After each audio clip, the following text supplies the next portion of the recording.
it's quite a long list of problems you've got to deal with.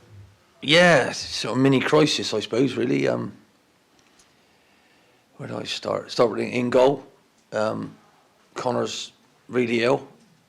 Don't want to go into it, but it's a stomach upset, and so he's been vomiting and got checked over, so he's out of the squad completely. That means we've called Redmond back, which we've had to do. So that's the first side of it. Then you've got Billy Kirkman's hurt his shoulder. He's saying he's fine. I don't think it is, because any more knock on that, anything, yesterday he wouldn't have been able to play. So the last thing I want is him getting injured again or doing anything to hurt that if he did fall. So I'll probably leave him out, even if he says he's all right. So that's that. And then you've got Danny Butterworth's hamstring, really niggling and sore. So can I risk that? Probably not. So I've called, due to Billy and all the other defenders, I've called Sonny Hart back. So I think that's the right thing to do. Add him to the squad, and we'll see. I might get the physios arguing me, but really deep down now, what I need is not to risk anybody who is could ruin a pre-season sort of thing. So I got to be really careful. And Billy, the last thing we want Billy is injured. He's only just got back. I was worried about using him. He did really well, and I don't want him stressing and hurting himself. So that's that. It gives me a chance to look at the others, and gives them a chance to show me what they can do as well, which is all good news. I don't think we can go down with 51 points, not from where we are right now. So that's a fantastic achievement from everybody. Did I want more than that? Yes. Could we have got it? Possibly. Have we dropped too many points up this point? Probably, but let's see what we can do in the last 6 matches. We can certainly have a statement at the top of the league, can't we, if we can get some good results to stop the people. We've got Bradford at home, and wow, I'm sure Wimbledon don't like that defeat that we gave them the other day. So let's see what we can do. Can we affect things, and can we keep building, and can somebody have the opportunity to show me what they can do at first team level? So, but there you go, that's it. I take it no one was back who was missing? No, not at all. No, only out, not back. And we've talked a lot about the kind of attitude Jack has shown since Connor Ripley arrived. So are you hopeful that you will kind of see something from him in terms of performance that perhaps we haven't always? No, not at all. It was all about the lack of experience between the two of them. If you, Dan Barden and Jack, our goalie, who's ill at the moment, has played more than them both put together. So, it's all about having that, and what I said about Tom Nichols. I was going on the meeting before the other day's game. I wasn't really happy with the level of our fight in the team against Morecambe. And I was going around the room, and I asked Joe Wesley, how many games you played in first team? 2. Tom Nichols, how many you played? He went, over 500. Well, wow, how wrong are you then for the other day? So, but do you get what I mean? I think without Tom's experience, where would we have been?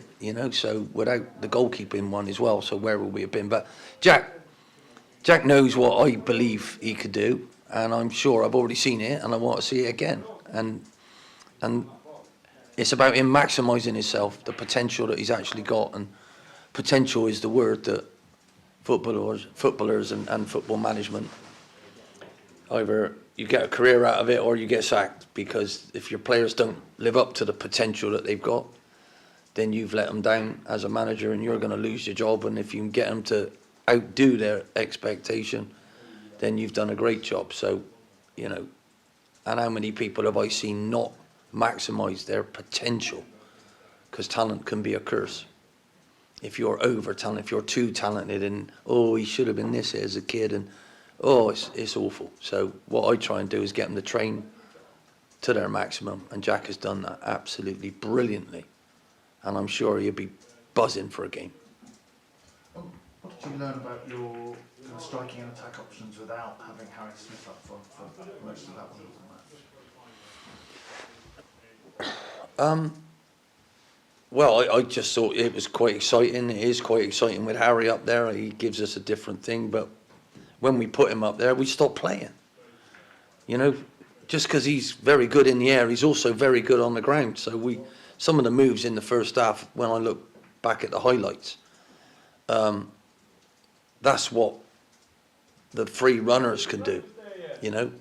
And when you look at Harry, everybody hits him on the head, but he's got a lot more than that. I think he showed how quick he was as well. There was one ball over the top where they started favourite, and he absolutely burnt him up and ate it. So, you know, we've got all sorts of things, but what it gives me is an opportunity to have extra forward on there, but in a defensive area if we need that. And how vital is aerial presence in your back line, a natural aerial presence. Ollie Clark is an aerial presence, believe it or not. He's the shortest, brilliant bloke in the air I've ever seen, because he attacks it fantastically well. So, and that aggressiveness that we lack sometimes, Harry can make up for that. So he did a brilliant job. It caused them all sorts of problems. I knew I could always flip him back up there, but some of those instances in the first half, I felt we might have not got over without him there. And then the minute we let one in, good goal by their part. We kept it out. Didn't like the last, you know, we kept it out twice. The third rebound they scored, it was quite an easy, and he was difficult to deal with then, wasn't he? Do you know what I mean? Their centre halves either pulled his shirt off his back or had to dive on the floor and do stuff. So, you know, it's nice to have those changes. And if anyone sits off us, if they want to sit on what they think's a victory, then I wouldn't do it if I was them, because we've proven time and time again we're going to keep coming. And without that threat on our back line, if you're not going to cause us that threat on our back line, we're going to keep swinging, and it might be difficult to deal with us. The only games that hasn't gone back is Harrogate and Morecambe. Well done to them for keeping us out. And last one on Fleetwood, what sort of opponents have you got, do you think? They got some of their main players back, particularly in that midfield area. They had all sorts of trouble when Charlie came down here and said he's got a lot of his main players out. He's obviously had a bit of a bad run. They've got rid of him, but their better players are back, so hence the 4-1 victory last game. So we'll have it very, very tough, but it's a game I'm looking forward to. Obviously, I know that area very well. I was up there for 3 years. It's just down the road from Blackpool. Hopefully we'll see those sights as we drive there. Brings back great memories for me. There'll be a lot of seagulls around the place, and the Cod Army, they call themselves, so I prefer haddock myself. Can you really play Harry Smith in defence, two games in a row? The question you could ask me is, do I need to? If you look at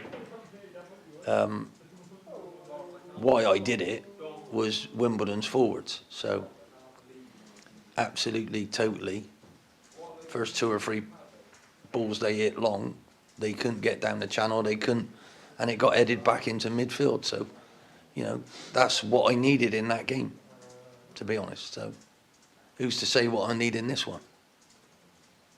Good luck. Thank you. With all these injuries, has it made it slightly more difficult to sort of imprint a style that you might like to carry over into next season, as you're having to make quite a lot of adaptations?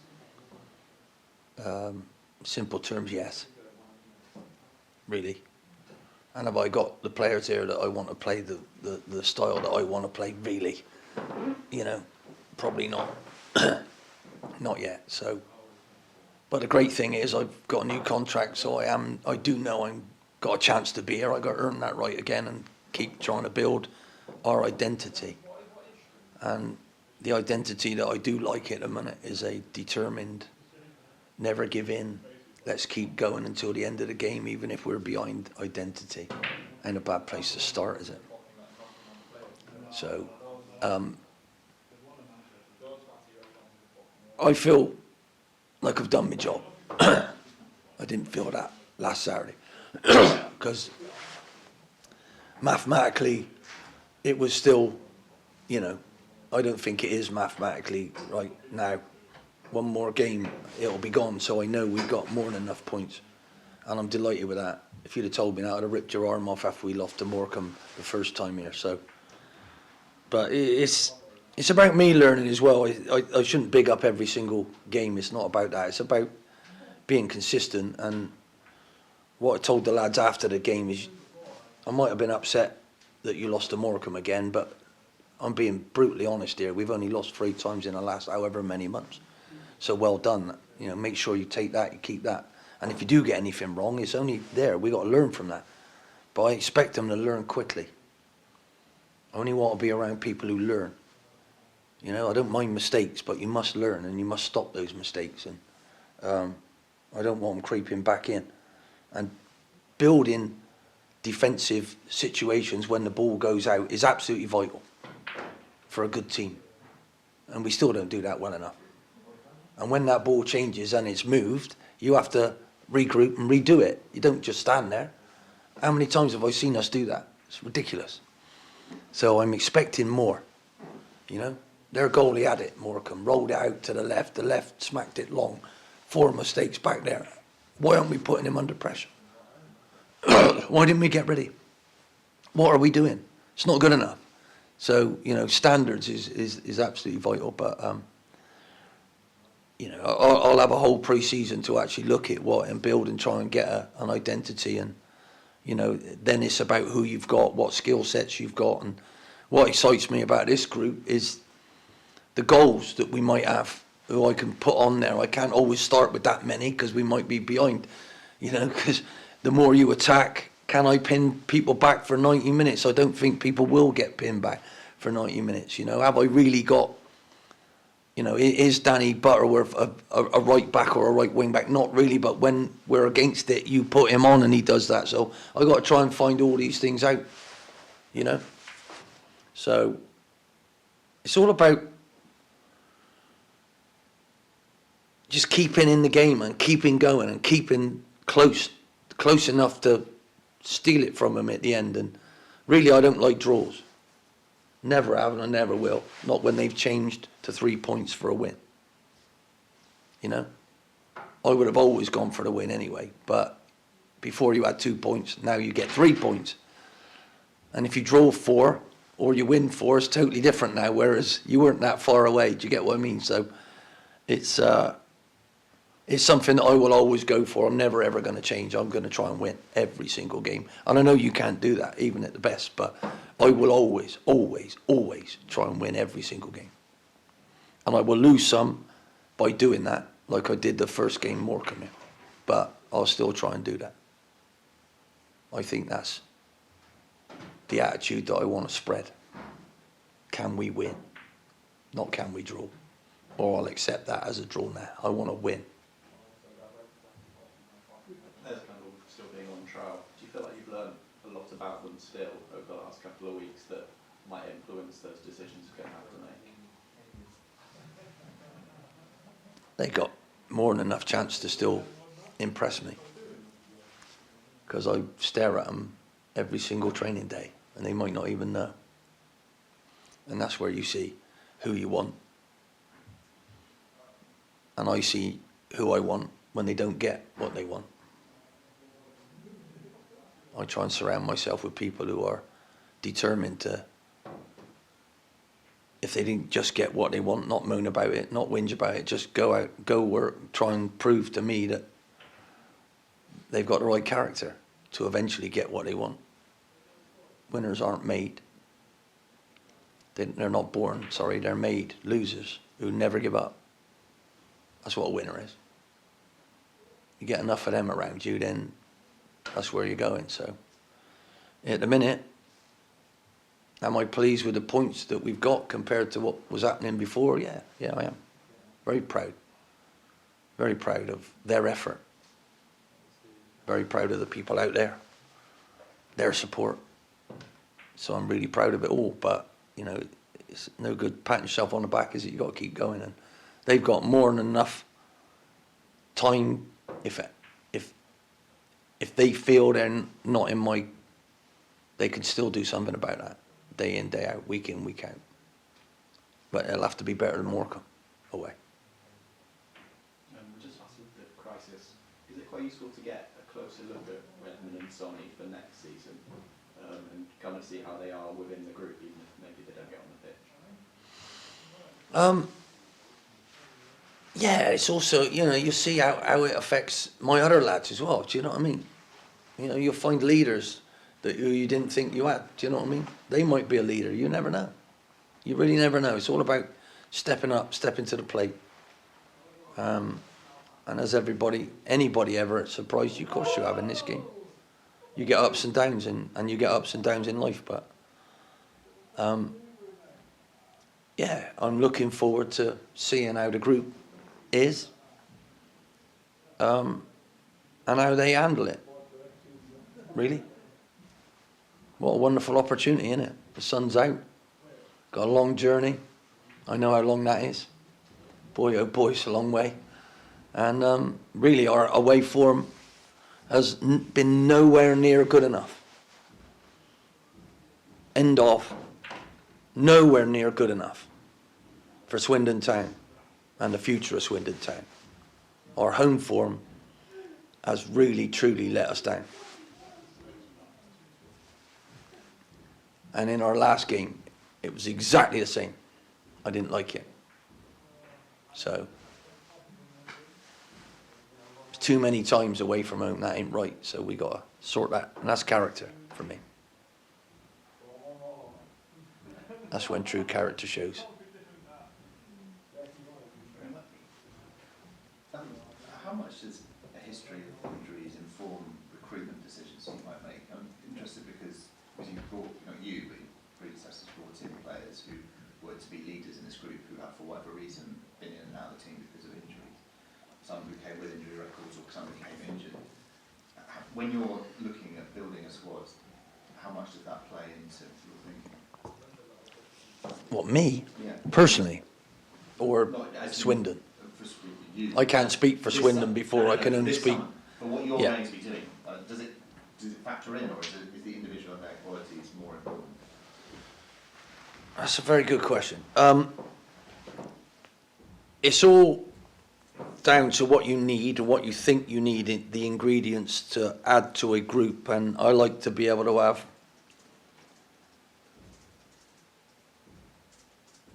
the age groups right.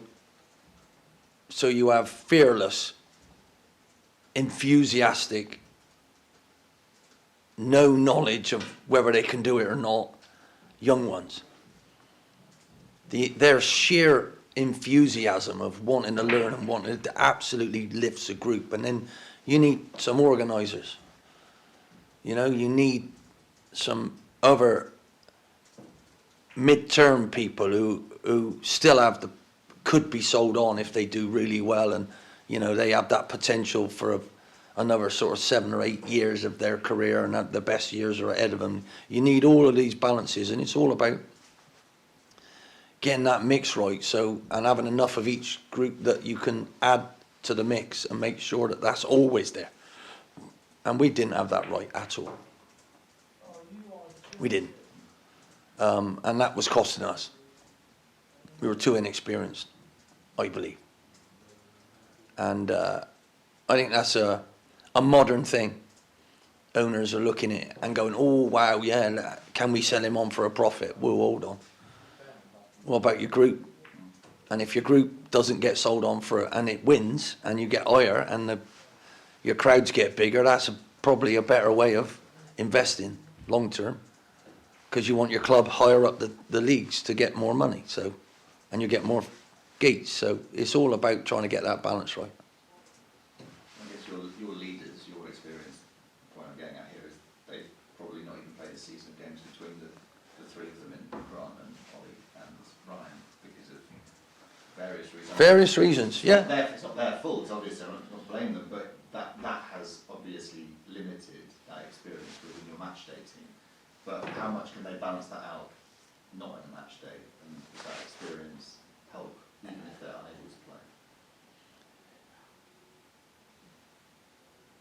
play? I had them all here, and they weren't playing, and we weren't winning. Because the ones that were left out there had zero experience, really, and weren't vocal, and they weren't talking to each other, and the environment was too much out there. It was. I could see it. We were freezing. I could see it out there, because we had a culture of moaning. Everybody, not just here. The owner was moaning at me down, because he's spending more, and so in the end, whoa, hold on, hang on, have we got a blame culture here? And that's the truth. So they can't control that. What you need is the belief when you look around you in that dressing room, and you need some leaders. And the fact that when Tom Nichols walked in, he's only scored 1 goal, but what he's done to everybody else without it, he's hardly ever in the wrong position to make a move or to stop one of their moves. So that, I can't put a price on that. Honestly, I cannot put a price on that. Do you get what I mean? And while you're doing that, while you're learning, as a group, without that, you ain't really got a chance. And going back to one of the most famous managers of all time, that probably young kids don't even realise these days, Sir Alex Ferguson. Oh my goodness me. You can't ever win anything with young people, and he did. Because everybody else in that group, they were so great, brilliant group, 6 or 7 of them. Babes of 92 or whatever it is. Wow, the senior group they had was exceptional as well. The likes of Roy Keane and all of that, So that was the perfect storm. And then he kept them for years and years and went on and built that around that. But without good senior pros, I wouldn't want the best young kids, because you're never going to make them what they should be. So it's invaluable. They are totally and utterly invaluable. And if you're asking me if I would have signed those players with the injuries that they had or with the fitness that they had, then I probably wouldn't have done. I probably wouldn't have, because I have years of experience of realising, do you realise that probably take 2 years to get over that injury, and he won't be ready now. And if you look at us, we're on a 2-year cycle. We don't have time to actually let them get over that. So what we've had to do is try and build that up and make sure that and for Grant, that hasn't worked. I had him before. He's had enough of it. I think he's going to retire now. I don't think he's going to play league football next year, which is a big decision for him, because he could have tried to do it again. But, we had a chat a couple of weeks ago. It's really difficult for him, because he's asking his body to go here and do that and do this and do that, and feels like he can't get there or it might go. And it's just, I've been there myself, I got to 37, player manager. I thought I'd go hang him up now, but it's getting tougher. It really is. But again, it's looking at things and getting the right balance. And sometimes you'll take a person because of their leadership and you will wait for them. Other times it's, but in that defensive zone in that area, there was nowhere near enough, And if you look at Grant and Ollie being the only 2 over 30, it was, what are we doing? Didn't make sense to me. And I won't be doing that, I can tell you that now. We're going to have an experienced, balanced team to take us forward. And you've got new kids coming through who need that nurturing too. Obviously, one of the things you mentioned previously, I think Botan. Have you had a chance to talk to him about wanting him to be here beyond this year? I'm sure that he will have noticed that people talking about his future at this point. Yeah. Listen, at the end of the day, I think he's got an outstanding career ahead of him if he keeps his feet on the ground, keeps working hard. I don't think you'll be able to stop the talent that he's got. But it's about being able to showcase it at the right place with the right thing, the right people who believe in you. And if you do get the move and get that, you've got to think about that. You've got to be really careful where you go and what you do. But he's nowhere near that yet. He's got to keep his feet on the ground, keep working hard, keep learning. And learning how to be part of a team. Because a successful, skillful player needs to, in this day and age, work for the unit, know what it's like without the ball. And at the minute, he's a bit of a luxury. I throw him on there and go on, just go on. But he's got to work out where he needs to be without the ball to help the team, otherwise I won't be able to play him. So, yes, I have had. But since I've been here, my time has been to try and help people enjoy what they do, whether they're playing and whether they're not, and make sure that I keep on at them about, are you enjoying it? And I mean, even if you lose it, providing we're learning to try and do the right things. So it's been encouragement, total and utter encouragement, even if we've been down. The only time I didn't do that, I think, even after Colchester I did that, was Monday. I really didn't like the Saturday, so I let them have it Monday, and I thought the goal was absolutely pathetic. Honestly, from the off, I can't have that as my team. That is just not acceptable, and I asked them. But the way I did it would have been as I was a player, and I think I scared them. Because why can't you win that challenge? Why can't you two sort it out as it's travelling? Surely one of you's got to go for that, and the other one's got to be covering, so at least you could have, what are you doing? And why didn't you do that? You know, the forwards, why didn't you sort that out? Why didn't you? The only one who chased was Harry. The only one who chased was Harry. What are you doing, Tom? Where are you going, Joe?